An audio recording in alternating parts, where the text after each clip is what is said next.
O'zbekiston xalq shoiri Muhammad Yusuf 1954-yil 26 aprelda Andijon viloyati Marhamat tumanidagi Qovunchi qishlog'ida dehqon oilasida tavallud topdi. Toshkentdagi Rus tili va adabiyot institutida tahsil oldi. Respublika kitobsevarlar jamiyatida, Toshkent oqshomi gazetasida, G'afur G'ulom nomidagi adabiyot va san'at nashriyotida, Tafakkur jurnalida, O'zbekiston ovozi gazetasida xizmat qildi. O'zbekiston Prezidenti huzuridagi Davlat va jamiyat qurilish akademiyasida tahsil olgach, 1998-yildan umrining oxirigacha O'zbekiston Yozuvchilar uyushmasida faoliyat yuritdi. Muhammad Yusuf avvalo xalq dardini baralla aytgan, yurt muhabbatini hech kimga o'xshamagan misralarda ta'riflagan she'rlari, qo'shiqlari bilan tanildi, shuhrat qozondi, el mehriga sazovor bo'ldi.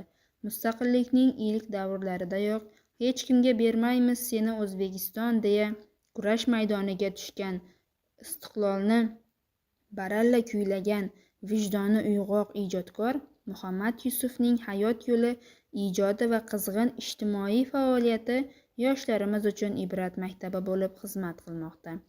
Uning tanish-teraklar 1985-yil, Bulbulga bir gapim bor 1987-yil, Iltijo 1988-yil, Uyqudagi qiz 1989-yil, Halima ina allalari 1989-yil, Ishq kemasi 1990-yil, Ko'nglimda bir yor 1991-yil, Bevafo ko'p ekan 1991-yil, Erkakiyik 1992-yil, Saylanma, biz baxtli bo'lamiz, Osmonimga olib ketaman, Ulug'imsan vatanim singari o'ndan ortiq she'riy to'plamlari adabiyotimizning oltin merosiga aylanadi.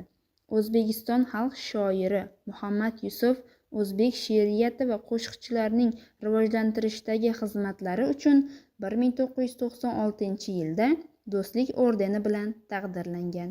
Muhammad Yusuf 2001-yil 1-avgustda 47 yoshida vafot etadi.